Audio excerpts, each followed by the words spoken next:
So risiko dia, kalau contohnya rumah tu kita dah dapat bid, tiba-tiba dia cakap saya tak nak lah rumah ni. So benda tu lah yang menyebabkan kerugian tu kan? Ya, salah satu kerugian hangus wang deposit dia tadi.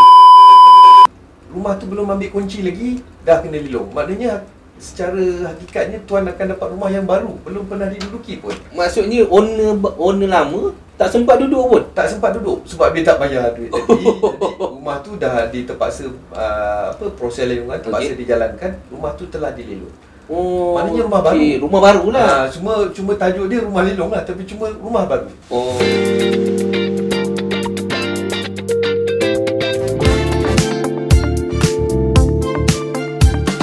Assalamualaikum kepada semua penonton. Hari ini kita bawa semula podcast yang kedua, sambungan daripada podcast yang pertama, iaitu hari ini tajuk kita saya rasa ramai yang akan nak tanya berkenaan dengan lelongan.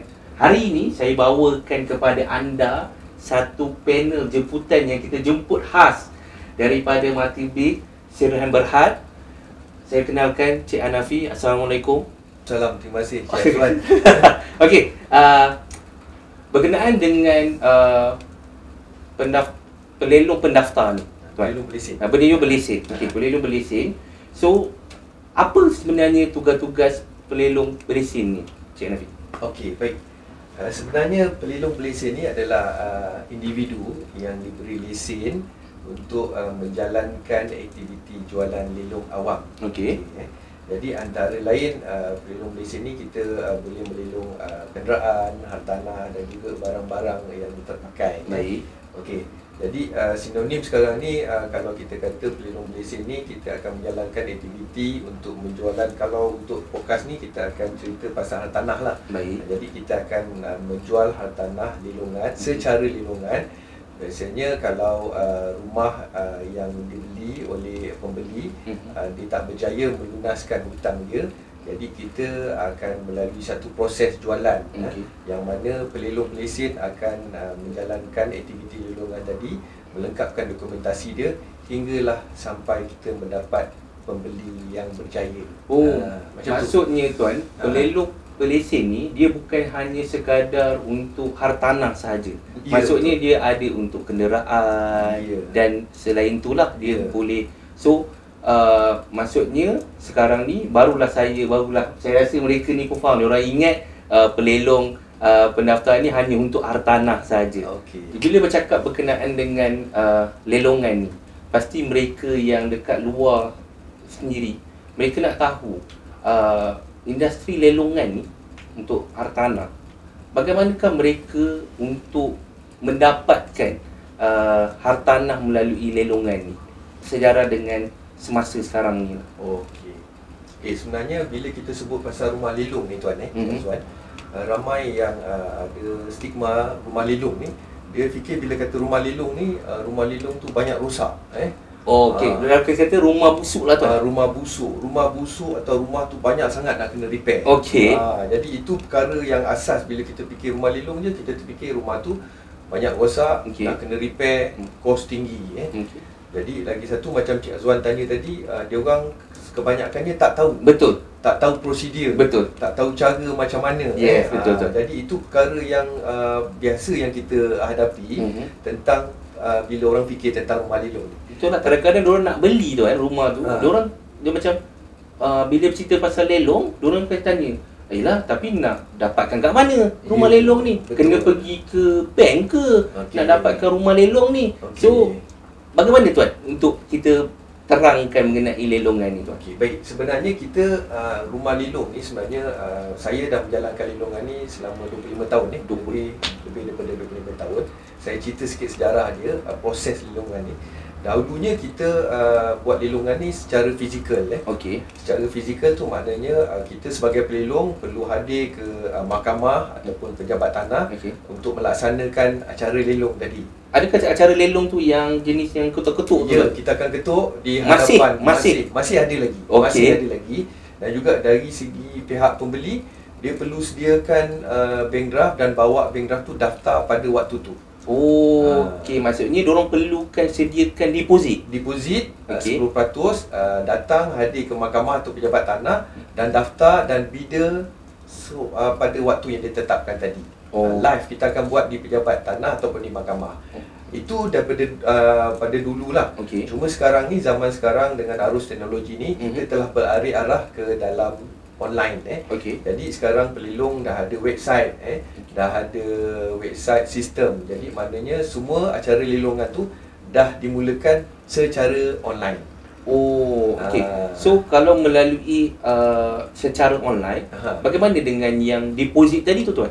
Deposit tadi dia boleh menggunakan kaedah yang lama, menggunakan bank draft ataupun transfer secara online. Maksudnya kena transfer dulu? Baru daftar. Baru daftar lilong. Jadi maklumat pun kita boleh dapatkan secara online. Maknanya buka website tu boleh dapatkan POS tadi melalui online. Jadi segalanya nak daftar bidding pun, nak bayar pendaftaran pun boleh secara online. So adakah keputusan itu secara langsung ataupun kena tunggu dulu ke macam mana tuan? Kita daftar, then besoknya kita akan buat bagi satu sesi. Katalah jam pukul 11. Pukul 11 tuan perlu yang paling penting line kena ada internet. Maknanya waktu tu pukul 11 kita akan jalankan lelongan. Jadi tuan para pembeli boleh berada di mana-mana. Yang penting ada handphone, ada line, ada laptop, boleh bidder melalui online. Melalui telefon pun boleh tuan. Telefon. So sekarang dah mudah lah tuan. Ada soalan juga tuan mengatakan kalau dia taruh deposit, adakah deposit tu kalau diorang kalah, deposit tu hangus tuan? Tak. Dia sebenarnya itu ada satu maknanya kebimbangan lah. Betul, kebimbangan. Saya rasa benda tu lah kalau taruh deposit nanti kalau kalah habis lah deposit tu. Betul. Kita sebenarnya deposit tu matlamat dia komitmen. Komitmen sebagai pendaftaran. Jadi kalau kata kita ada 5 orang contoh so kita akan bid kat sana, harga naik. So pembida kita akan isytiharkan satu pembida yang berjaya. So lagi 4 orang tadi tak berjaya. So deposit deposit pendaftaran lilong tadi 10% tadi kita akan pulangkan balik. Akan pulangkan balik lah. Tentu sekali tuan. So mana yang dapat, maknanya deposit tu dia akan kekalkan lah. Dia akan digunakan untuk bayar pada baki pinjaman tadilah. Tapi saya suka tadi tuan, maksudnya dengan era teknologi sekarang ni, maksudnya kita boleh melalui handphone di mana-mana pun kita dah boleh. Mana boleh bid melalui handphone. Lebih mudah lah di situ lah. Dan lebih terus. Lebih tulus. So maksudnya dekat dalam maksud tuan, ketulusan yang tuan maksudkan adalah kita boleh tahu ke berapa ramai yang masuk pembida tu? Biasanya di dalam sistem kita akan declare lah ada berapa orang pembida pada hari itu. Jadi kita akan beritahu juga berapakah kenaikan yang perlu setiap bidaan. Jadi bila dia tekan satu kali naik 1,000. Tekan satu kali naik 1,000. Maksudnya dia kena tekan lah berapa banyak yang dia hajatkan lah. So kalau contohnya masa dia masuk tu dia seorang sahaja, adakah akan diteruskan ke atau tetap akan diteruskan? Tetap akan diteruskan. Kita kategorikan dia sebagai pembida tunggal. Tapi adakah dia akan dapat? Tentunya. Sebab confirm lah. Jadi dia akan dapat pada satu harga reserve. Pada satu harga reserve yang rendah tadi. Baik. Jadi tak perlu berlawan. So bagi saya sekarang dah makin mudah lah untuk memiliki rumah lelongan ni. So mungkin ada tips untuk bagi mereka yang nak memulakan mencari hartanah lelongan ni ataupun nak bid hartanah lelongan ni. Mungkin pengetahuan tuan yang luas ni selama 25 tahun 25 tahun dalam industri ni, mesti tuan ada tips-tips yang tuan boleh kongsikan lah supaya mereka yang kat luar sana ni dia boleh dapatkan rumah lelongan tu dengan cara sekarang teknologi yang sangat mudah. Mungkin tuan ada tips-tips tu. Baik. Tips yang paling penting sebenarnya tuan-tuan dan puan-puan para pembida boleh dapatkan semua maklumat tu di dalam website pelilong. Yang paling penting dapatkan POS, persiaran jualan lelong. Yang mana di dalam persiaran jualan lelong ni dia terdapat semua maklumat tentang hartanah yang bakal dilelong. Maknanya alamatnya ada, harga reserve pun ada, syarat jualannya ada, cara bayar juga ada. Itu perkara yang pertama lah. Yang kedua, kita memang galakkan supaya para pembida membuat lawat peksa ataupun site visit ke hartanah yang nak dibeli. Boleh Boleh, boleh, tapi boleh lihat luar je tuan. Ini sebenarnya soalan tu sebenarnya kita galakkan tengok, tapi jangan masuk dalam. Sebab rumah tu masih lagi dalam proses lelongan. Kita tak boleh masuk ganggu tuan rumah yang ada, ataupun rumah tu senang cakap belum hak milik siapa-siapa lagi. Masih hak milik tuan rumah tadi. Lihat daripada luar, anggarkan kalau ada kos perbaikan juga kan, jadi kita boleh lihat sekeliling rumah tu sesuai tak dengan kita Jadi selain daripada tu, kita perlu check outstanding ni biasanya kalau strata title tu kita perlu tahu maintenance cost dia ada outstanding tak. Perkara tu mungkin kita perlu dahulukan semasa selepas bidaan nanti. Okey, dan yang lagi satu tuan, sebenarnya semak dulu kelayakan pinjaman. Itu paling penting? Ya, itu antara yang terpenting. Itu maksudnya sebelum nak bid rumah tu, semak dulu berapa yang kelayakan yang mereka boleh buat. Kelayakan pinjaman. Maknanya kalau nak beli rumah 200,000, adakah kita layak untuk meminjam sebanyak 200,000? Jadi kita tak nak nanti kita letak deposit, dan nanti bila kita tak berjaya, loan kita tak lulus, deposit kita hangus. Itu yang kita tak nak. So saya tadi saya nak bawa balik semula tadi tentang POS tadi tu. Tadi tuan cerita tentang POS. Kat mana diorang nak tengok POS ni tuan? Kat mana? Kat dalam surat khabar ke? Kat mana tuan? POS ni biasanya kena minta dengan pelindung. Maksudnya dia tak ada kat dalam surat khabar tengok POS ni lah. Dekat surat khabar tu kita hanya beritahu tentang berkaitan rumah lelong tadi. Untuk maklumat detail dia, kita boleh dapatkan melalui pelindung ataupun peguam untuk hartanah. Maksudnya kena call lah. Kena call dapatkan dulu POS tu. So tips yang tadi tuan bagi tadi tu, maksudnya pertama tengok rumah. Maknanya view lah kat luar sahaja, view kat luar. Nombor 2, kena semak tunggakan maksudnya. Semak tunggakan tu kat mana tuan? Tunggakan tu biasanya pelindung pun ada maklumkan kepada para bakal pembida, ataupun boleh terus kepada pemaju.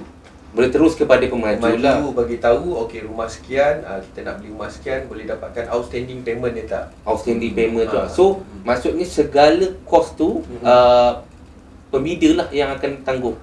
Betul.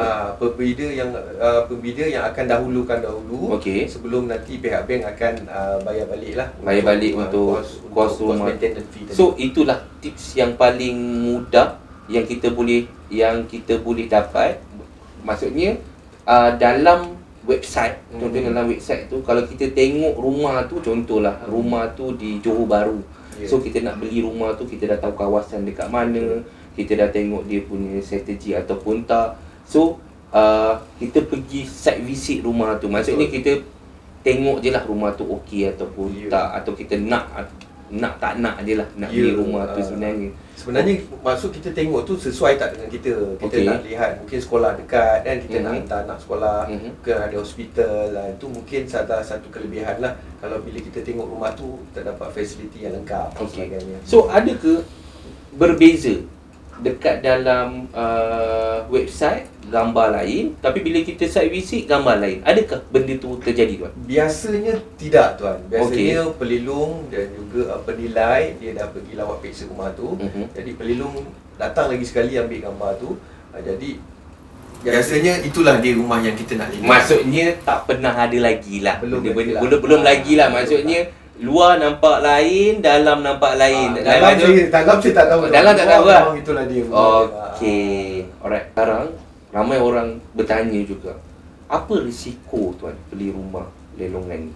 So adakah risiko tu akan macam yang saya bagi cakap tadi tu lah, macam yang kita tadi bagi tahu, adakah risiko dia rumah tu, bila dapat rumah tu dia macam kenapa rumah ni teruk sangat ni? Faham tak maksud saya? Ada tak selama tuan dalam industri ni, apakah risiko-risiko yang sepatutnya dapat dielakkan? Sebenarnya risiko yang mungkin Cik Azwan bayangkan tu, dia orang ni takut rugi lah. Betul. Paling dia orang bimbang tu, dia orang tak nak rugi. Maksudnya dia orang dah menang dah bid tu, tapi bila dapat dia orang cakap tak seperti yang kan? Tak seperti yang diharapkan. Tapi sebenarnya perkara tu boleh dielakkan. Macam kita beritahu tadi, risiko kerugian ni tadi sebenarnya bila kita tak tengok rumah tu. Okey. Bila kita tak tengok rumah tu dan kita tahu rumah tu rupanya banyak kerosakan yang kita tak jangka, kerosakan tu sebenarnya banyak sangat kan. Bila kita tak tengok rumah tu masa laut peksa tadi. So kos renovasi ataupun kos was-was itu tinggi. Perlukan kos yang wang yang banyak. So mungkin kita kecewa lah rumah tu sebabkan kita tak tengok rumah tadi. Betul. Lagi satu tuan, bila tuan membina rumah lilung ni, tuan kena tahu harga pasaran sebenarnya. Harga pasaran rumah lilung tu tuan boleh semak dengan penilai bertauliah, yang mana kita ambil tahu tentang harga rumah tu, harga pasaran rumah tu. Tapi kalau kita bid daripada peringkat awal dan para pembida tadi membida mengikut emosi. Jadi dia bida lebih daripada harga pasaran. Yalah, dia tekan tadi dia tak tahu limit dia. Jadi dia lawan lebih daripada harga pasaran. Jadi bila dia dah beli, bila dia dah diisytiharkan menang, dia perlu bayar berapa jumlah yang dia tawarkan tadilah. Sedangkan dia dah tawarkan pada harga yang lebih tinggi. Jadi dia memang dia akan rugi. Dia akan rugi jugalah dekat situ. Maksudnya macam saya cakap tadi, diorang macam ni kena view rumah tu. Tapi kalau diorang cakap, oh jauh lah nak review rumah. Kalau diorang guna Google Meet ke, bukan Google Meet, maksudnya Google yang boleh view rumah tu ke, adakah benda tu boleh digunakan tuan? Boleh, tapi keadaan risiko. Google Maps tadi mungkin masanya lama kan. Keadaan semasa rumah tu tak sama dengan Google Map yang kita lihat. Kita memang nak tengok dengan mata kita sendiri supaya kita boleh ada rasa rumah tu renovasi dia banyak sikit. So risiko dia, kalau contohnya rumah tu kita dah dapat bid. Peneluan pembina dah dapat bid rumah tu, tiba-tiba dia cakap saya tak naklah rumah ni. So benda tu lah yang menyebabkan kerugian tu kan? Ya, salah satu kerugian hangus wang deposit dia tadi. Mana tak dapat balik Tak dapat balik. Hangus. Lagi satu, bila dia tak semak kelayakan tadi, kelayakan pinjaman dia tadi, dan suddenly pihak institusi kewangan tak meluluskan pinjaman dia, sama juga. Yalah tuan, dia dah leka, dah tekan, dia pun tak tahu berapa limit dia untuk ni. Tapi macam tadi tuan, saya tengok pasal limit tu, ada limit ke tuan? Tak ada limit. Sebenarnya tak ada limit. That's why harga dia sebenarnya kita dah bagi harga reserve yang rendah, tapi limit tu bergantung pada pembida tu sendiri. So mungkin tuan suka harga, tuan boleh sanggup bayar lebih. Dia yang lagi satu mungkin tak sanggup setinggi tuan. Tapi kalau ada orang yang lawan tuan, tuan lawan lagi, tuan tekan. Itu maknanya tuan telah membida mengikut emosi. Itulah risiko. Itulah risiko dia, maksudnya kena kawal emosi. Untuk dapatkan rumah tu kena tengok view dululah berapa harga. Dapatkan harga pasaran dulu. Okey tuan, saya rasa tips tu sangat berguna kepada mereka di luar sana untuk dapatkan rumah idaman mereka lah. Okey. Apa kelebihan kalau memiliki rumah lelongan ni berbanding kalau beli rumah yang dalam SMP, masih dalam pembinaan. So mungkin ada kelebihan daripada pembeli-pembeli ni. Sebelum tu diorang macam kalau beli rumah melalui lelongan ni rumah teruk ataupun rumah tu ada tinggilah dia punya harga price dia kan, nak kena bid lagi, susah lah untuk dapatkan. Memang ada kelebihan beli rumah lelong ni. Sebenarnya kita pun semua tahu yang mana bila kita nak beli rumah ni, kita ada 3 ataupun 4 platform asas milikan untuk kita beli rumah. Pertama, kita boleh beli rumah baru. Kedua, kita boleh beli rumah subsale. Ketiga, kita boleh juga ada tanah dan kita bina sendiri. Dan keempat adalah melalui rumah lelong. Kalau kita beli rumah baru, tentunya kita beli daripada pihak pemaju. Rumah tu memang tentunya baru. So maknanya nama kita yang pertama dekat sana, kita akan datang ke pemaju, ambil kunci. So kita adalah pemilik pertama. Dari satu sudut, rumah tu harga tu akan ditetapkan oleh pemaju.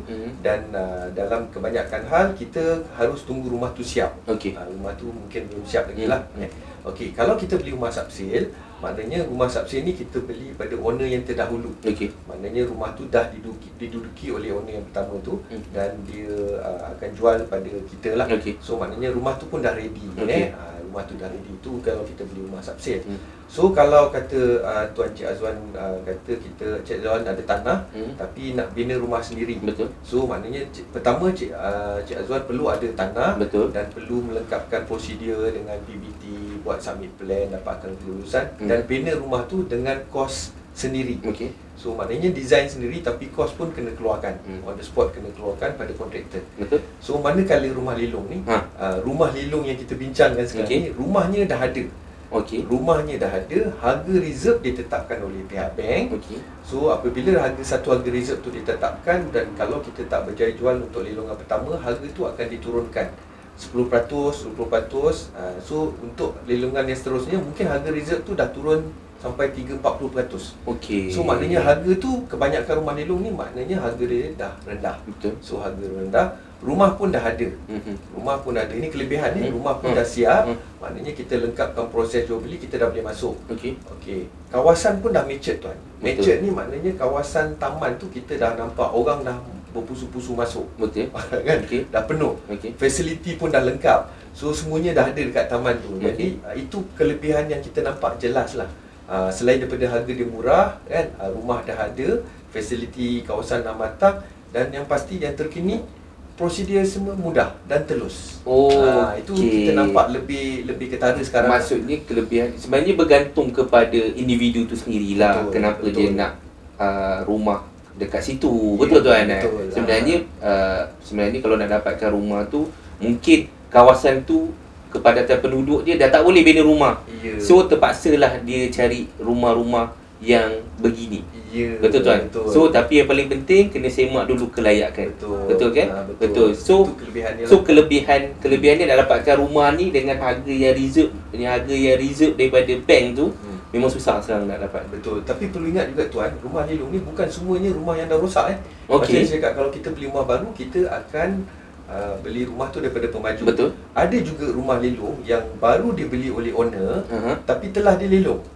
Maknanya kita banyak jumpa ada juga rumah tu belum ambil kunci lagi dah kena lelong. Maknanya secara hakikatnya tuan akan dapat rumah yang baru, belum pernah diduduki pun. Maksudnya owner lama tak sempat duduk pun. Tak sempat duduk sebab dia tak bayar duit tadi. Jadi rumah tu dah terpaksa proses lelongan terpaksa dijalankan, rumah tu telah dilelong. Maknanya rumah baru. Rumah barulah.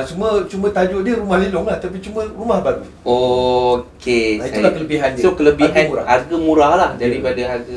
Maksudnya kita minta ramai-ramai untuk tengok rumah lelong ni lah. Betul. So untuk maksudnya kita boleh pilihan yang ada tu banyak lah untuk dapat, untuk dah tengok lah kan sekarang ni. Okey. Alright. So tuan dah 25 tahun dalam industri lelongan ni lah. So apakah penambahbaikan tuan rasa dalam untuk industri lelongan ni lah, supaya benda ni tuan bagi tahu tadi dia dah ke arah teknologi yang terkini.